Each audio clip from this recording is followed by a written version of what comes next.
Nos últimos dias, o que nós temos observado nos noticiários é uma incidência grande de acidentes aéreos. Um deles me lembra e marcou a história desse país, e eu faço menção com muito respeito aos familiares, tanto dos enlutados quanto daqueles que sobreviveram. Aquele voo da Chapecoense, lembram? A pergunta que eu faço é: se naquele dia os jogadores soubessem que aquele avião iria cair, eles teriam entrado nele? Eu conheço o final da história. E quando nós conhecemos o final da história, a gente acaba evitando muitos acidentes.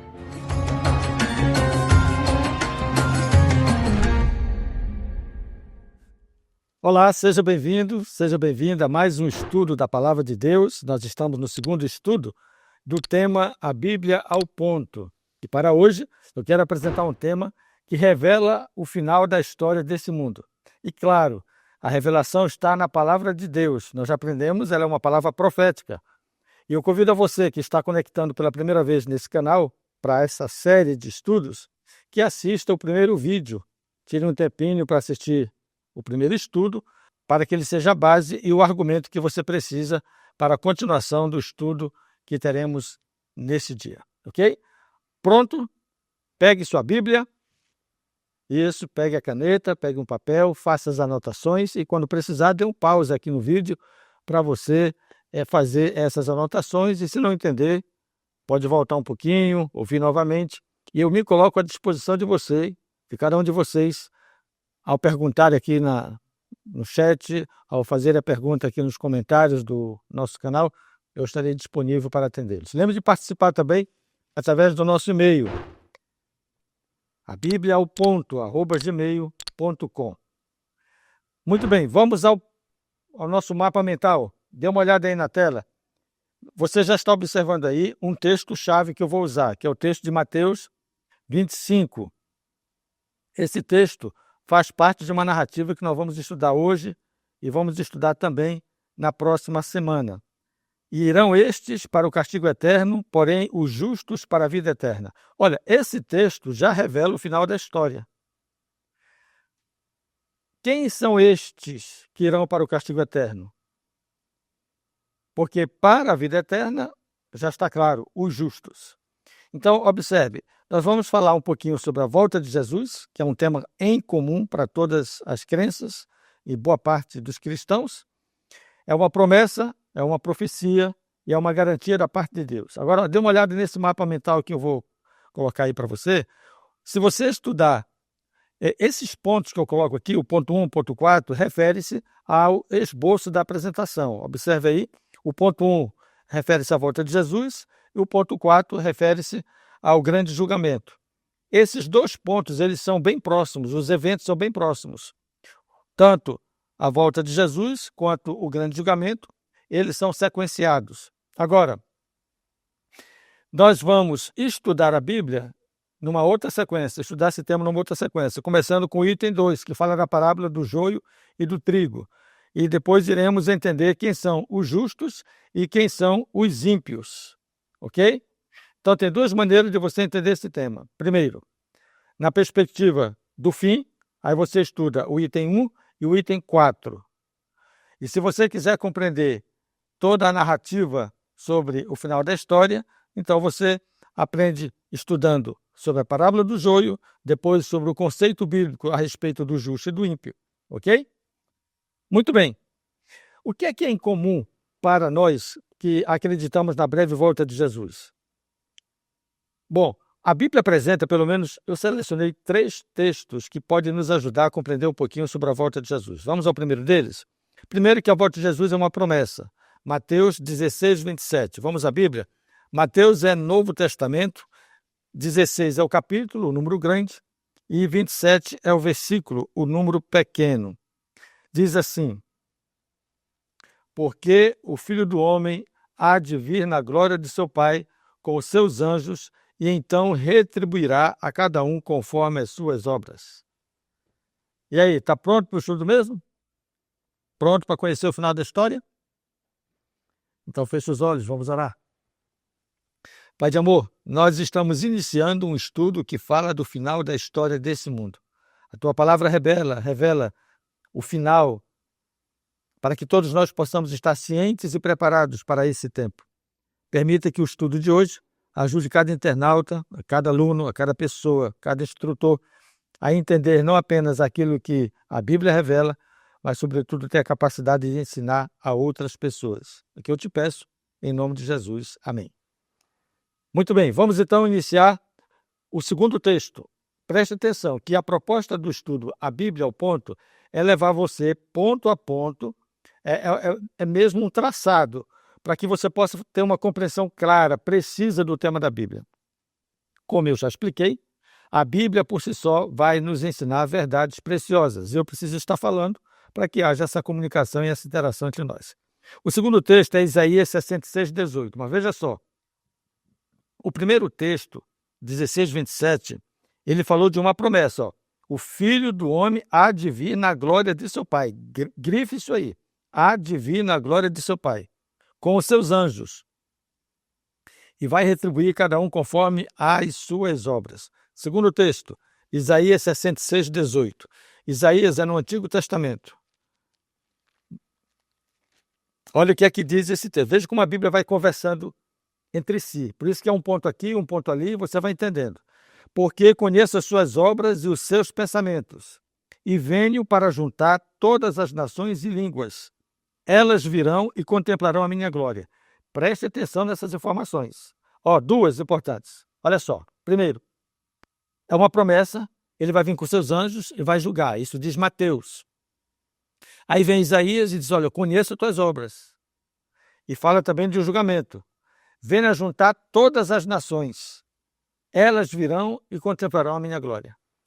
Olha, no livro de Isaías, isso tem um tom de profecia. No livro de Mateus, a mesma ênfase, há uma ênfase profética. Lembra daquele texto que nós aprendemos na lição número 1? A Bíblia é como uma palavra profética e fazemos bem em atendê-la, como uma lâmpada que se acende em lugar tenebroso. Então, a luz está sendo aberta aqui para você sobre o futuro.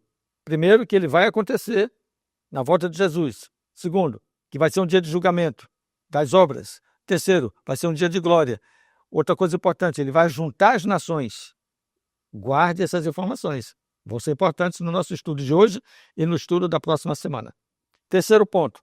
A volta de Jesus é uma promessa, primeiro ponto, é uma profecia, segundo ponto, e é uma garantia. João 14, 1-3. Esse texto é bem conhecido, você já deve ter ouvido falar, já deve ter lido também. João 14, 1-3. Não se turbe o vosso coração. Credes em Deus, crede também em mim. Na casa de meu pai há muitas moradas. Se assim não fora, eu vou-lo teria dito, pois vou preparar-vos lugar. E quando eu for, e vos preparar lugar, voltarei e vos receberei para mim mesmo, para que onde eu estou estejais vós também. Olha, o estudo de hoje não é sobre a segunda vinda. Mas esses três textos, eu preciso apresentá-los, porque eles preparam a nossa percepção e a nossa cosmovisão para o estudo dessa semana, que é o tema sobre o final da história. É claro que no final da história há registro na Bíblia sobre a volta de Jesus, que é uma promessa, é uma profecia e é uma garantia. Agora, vamos falar um pouquinho sobre a parábola do joio. E é importante que você entenda um pouquinho sobre parábolas. Por que é que Jesus falou por parábolas? Vamos para a Bíblia? Mateus, primeiro livro do Novo Testamento, tá? Mateus, capítulo 13. Preste atenção que isso aqui é importante, hein? Nós estamos aqui formando conhecimento bíblico para entrarmos no assunto dessa semana. 13, versos 34 e 35.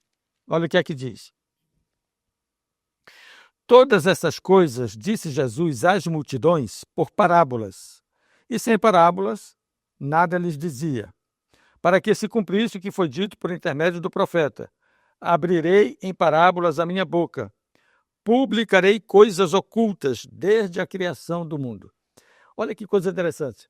A maneira de Deus ensinar coisas ocultas é por parábolas. Então, as coisas ocultas são reveladas, e são reveladas através de parábolas. Vamos aprender um pouquinho sobre essa parábola? Mateus, capítulo 13, versos 24 a 30. Acompanhe na tela aí.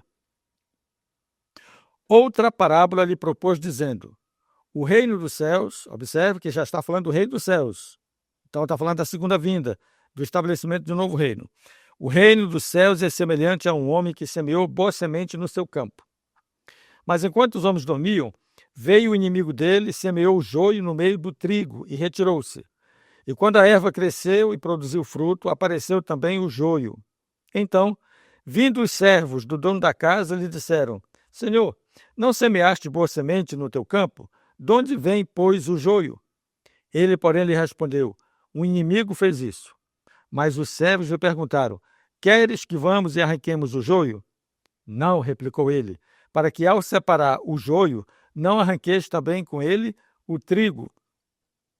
Deixai-os crescer juntos até a colheita.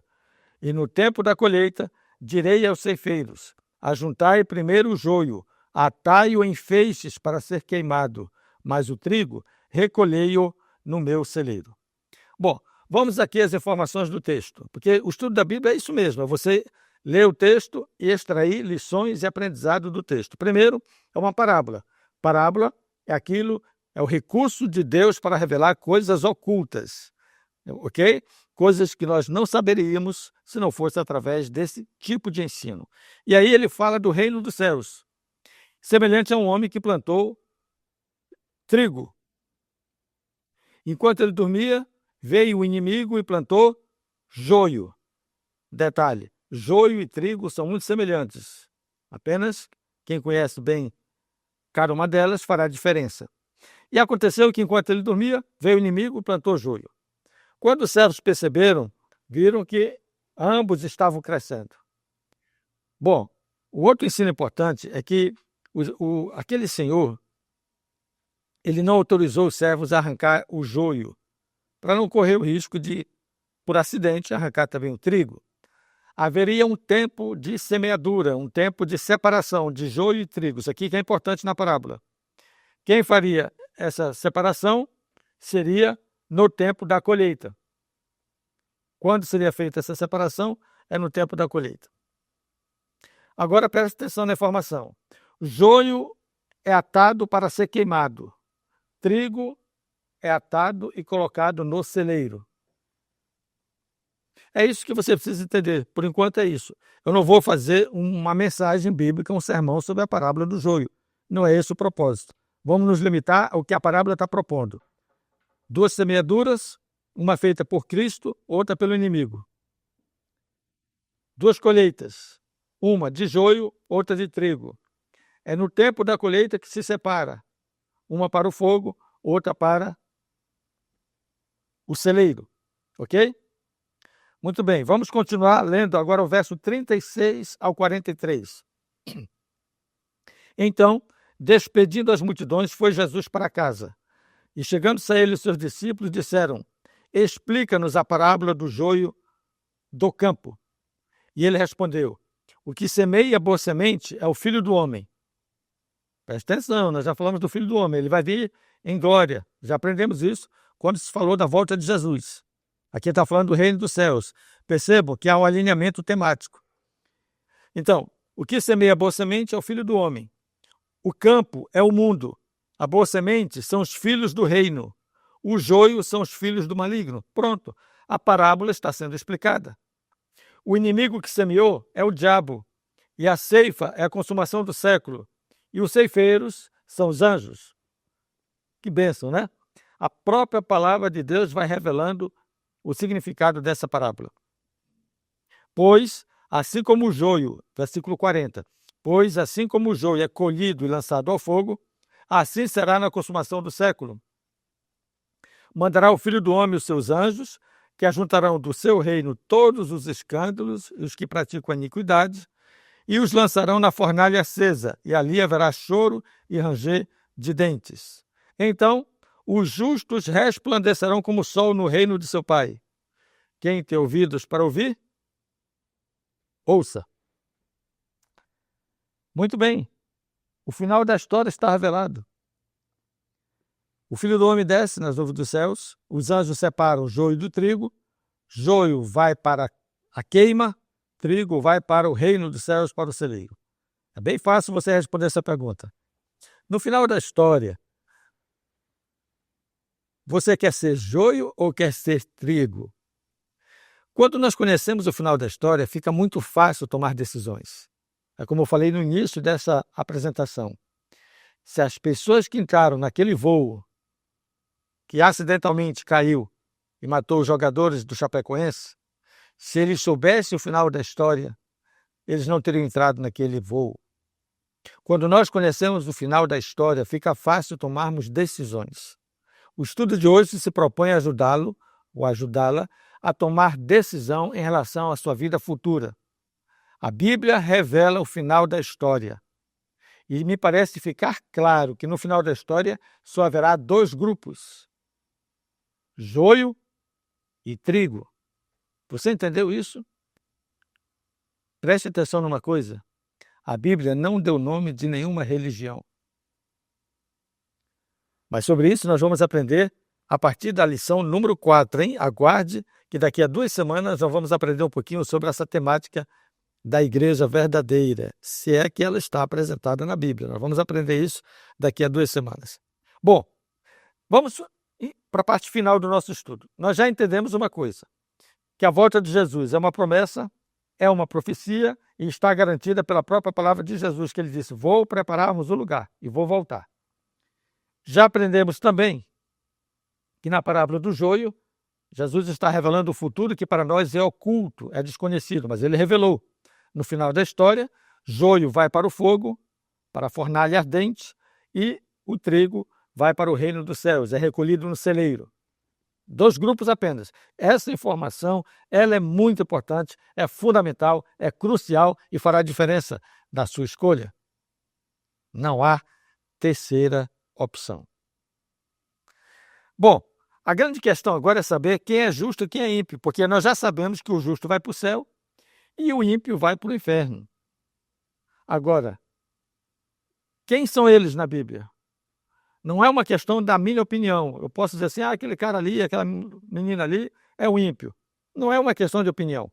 Não é uma questão de visão humana, de definição humana. Lembre-se que essa separação não foi confiada aos servos, não foi confiada a nós. Separar trigo do joio não é nossa responsabilidade. Mas escute, é minha responsabilidade dizer quem são eles. E a Bíblia vai nos revelar.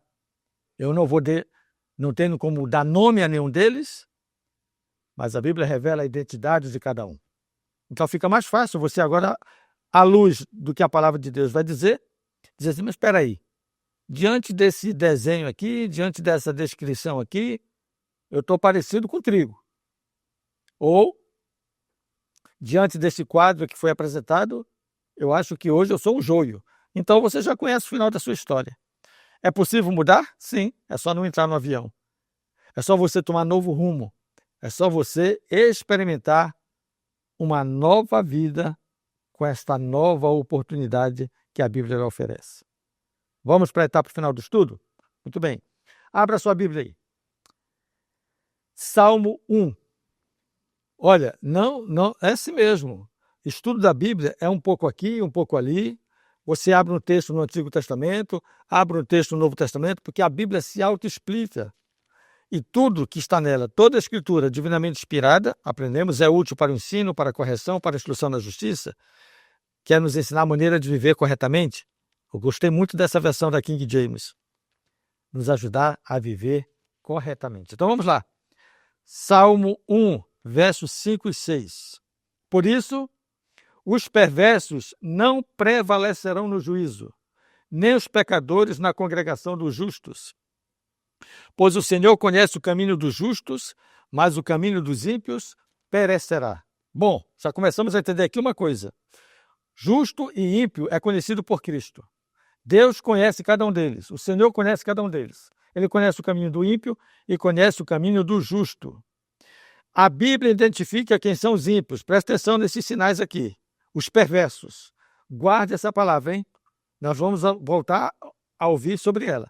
Os perversos, portanto, ligados aos ímpios, não prevalecerão no juízo. Já os justos, o caminho deles é conhecido por Cristo. E o caminho dos ímpios também é conhecido. Se o caminho do ímpio perece, o caminho do justo não perece. São opostos entre si, são apenas dois grupos. Mateus 13, vamos lá, outro texto, para a gente compreender mais sobre quem é justo e quem é ímpio. Mateus 13, 49 e 50. Olha que informação interessante essa aqui. Olha na tela aí, acompanhe. Assim será na consumação do século. Está falando do final do tempo, dos tempos. Está falando do fim do mundo. Assim será na consumação do século. Sairão os anjos e separarão os maus dentre os justos. E os lançarão na fornalha acesa. E ali haverá choro e ranger de dentes. Novamente o texto confirma que os ímpios serão lançados na fornalha acesa, os justos serão salvos. Apenas dois grupos no final dos séculos. E escute, isso aqui é importante. Não há elemento neutro. Ou você termina na condição de justo, ou você termina na condição de ímpio. Joio ou trigo. Outro texto, Salmo 10, verso 4. Eu gosto desse salmo aqui. Dê uma olhada no que ele vai dizer. Salmo, capítulo 10, verso 4. Diz assim, ó. O perverso, falei que nós íamos falar dele novamente. O perverso, na sua soberba, não investiga. Opa, peraí, deixa eu lembrar uma coisa aqui para vocês. Nós aprendemos no primeiro estudo um conselho bíblico: examinais as escrituras, vós que julgais ter nelas a vida eterna, e são elas mesmas que testificam de mim. O problema é que o perverso, ele não investiga, ele não examina. Na sua soberba, ele diz assim: não há Deus. Todas as cogitações do perverso é de que Deus não existe. Então escute aqui uma coisa. Vai parecer duro o que eu vou dizer, tá? Mas é a palavra de Deus com a sua autoridade que está falando. Se para você Deus não existe, você já está qualificado como perverso. Não importa o nome que você tem, a família de onde você vem, não importa o país que você mora, e nem importa a religião que você frequenta, porque não tem nada a ver com religião, nem com o país, nem com a sua origem. Tem a ver com a sua crença. Você considera que Deus não existe? Olha o que a Bíblia diz: o perverso, na sua soberba, não investiga. Que não há Deus são todas as suas cogitações. Então, ele prefere viver à base das cogitações. Não investiga, não estuda, não examina as Escrituras para entender e encontrar nelas a vida eterna. E quem procura a vida eterna na Bíblia, encontra Jesus. Vamos para o outro texto, penúltimo texto desse estudo. Salmo 64, 10. Avança um pouquinho aí. O livro é o mesmo, o capítulo 64, verso 10. O justo se alegra no Senhor e nele confia. Os de reto coração, todos se gloriam. Olha, a Bíblia é extraordinária. E ela vai desenhando o quadro nitidamente de quem seja o perverso e de quem seja o ímpio. Por exemplo, o justo e o ímpio são conhecidos. Eles são revelados na Bíblia. O ímpio rejeita o Senhor. Para ele, nas suas cogitações, Deus não existe. Já o justo se alegra no Senhor. São diferentes atitudes que definem a nossa escolha. O grande julgamento, no final dos tempos, está relatado em Mateus 25, versos 31 a 46. Esse é o último texto que eu vou ler. Mas olha, nós não vamos estudar ele hoje, não. Eu quero só dar um spoiler para você, tá? Da próxima lição, da próxima semana. O grande julgamento. Preste atenção nessa narrativa. Olhe na tela aí o texto. Mateus 25, 31 a 46. Quando vier o Filho do Homem na sua majestade e todos os anjos com ele, então se assentará no trono da sua glória. A narrativa aqui não tem a ver com a primeira vinda de Jesus. Ele veio na manjedoura, não veio na majestade, não veio no trono. Aqui ele está vindo no trono, em sua majestade. Todas as nações serão reunidas em sua presença. Ei, olhe para cá, nós já aprendemos isso em Isaías 66:18. Está lembrado? A profecia de Isaías dizia que ele iria reunir todas as nações. Volte lá, pode voltar aqui o vídeo. Ou então vá lá na Bíblia, dê uma pausa no vídeo, vá na Bíblia, leia novamente Isaías 66:18. O profeta Isaías está profetizando exatamente o que está se cumprindo aqui em Mateus. E Mateus é um relato do cumprimento de Isaías. Mas Mateus, por si só, é uma profecia, porque se refere ao evento futuro. E diz assim: todas as nações serão reunidas em sua presença. Eu pergunto para você, se todas as nações serão reunidas em sua presença quando Jesus voltar, estando você vivo, você estará lá? Se todas as nações serão reunidas em sua presença quando ele voltar, todas as religiões estarão lá? Todas as igrejas estarão lá? Todos os países estarão lá? Sim. Agora observe o que o texto diz. E ele separará uns dos outros, como o pastor separa dos cabritos as ovelhas. Então escute. Todas as nações são reunidas em sua presença. Isso aqui é importante, hein? Você estará lá. Todos estaremos lá. E ele separa uns dos outros, como o pastor separa cabrito das ovelhas. E o texto continua. E porá as ovelhas à sua direita, mas os cabritos à esquerda. Quantos lados tem mesmo? 2 lados. Direita e esquerda. E eu não estou falando de política. À direita estão as ovelhas. À esquerda estão os cabritos. Então dirá o rei aos que estiverem à sua direita: vinde benditos de meu pai. Quem é que está à sua direita? Responda aí. Isso, as ovelhas. Então o rei dirá aos que estiverem à sua direita: vinde benditos de meu pai. Entrai na posse do reino que vos está preparado desde a fundação do mundo. Agora vamos para o versículo 41. Então dirá o rei aos que estiverem à sua esquerda. E eu pergunto, quem é que vai estar à esquerda? Diga aí. Sim, os cabritos. Então ele diz assim: apartai-vos de mim, malditos, para o fogo eterno, preparado para o diabo e os seus anjos.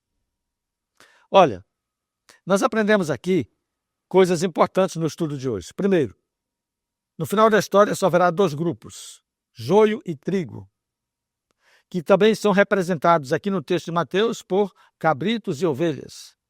Então, eu conheço o final da história e você também conhece. Quem vai para o céu? Responda aí. Ovelha. Ainda bem que você não falou que é você, viu? A Bíblia não diz que você vai para o céu. A Bíblia diz que ovelha vai para o céu. Eu quero estar no céu? Claro que sim. Você quer estar no céu? Claro que sim. Mas a pergunta não é essa. A pergunta é: você é ovelha ou você é cabrito? Então, como entender isso? Quero convidar você a estudarmos a Bíblia na próxima semana. Eu vou estar falando exatamente desse tema. Quem são as ovelhas? Quem são os cabritos? Por ora, basta saber que ovelha vai para o céu e cabrito vai para o inferno. Conhecendo o final da história, fica fácil você fazer a escolha. Mas não é esse o ponto.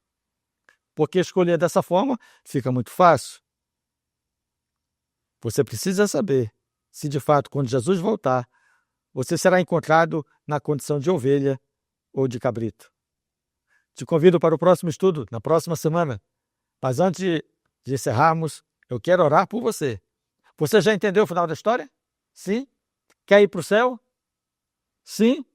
Escreva aqui: eu decidi viver ao lado de Cristo. Quero ser uma ovelha. Ovelha vai para o céu. Diga alguma coisa aqui no texto, no comentário, tá bom? Registre a sua decisão.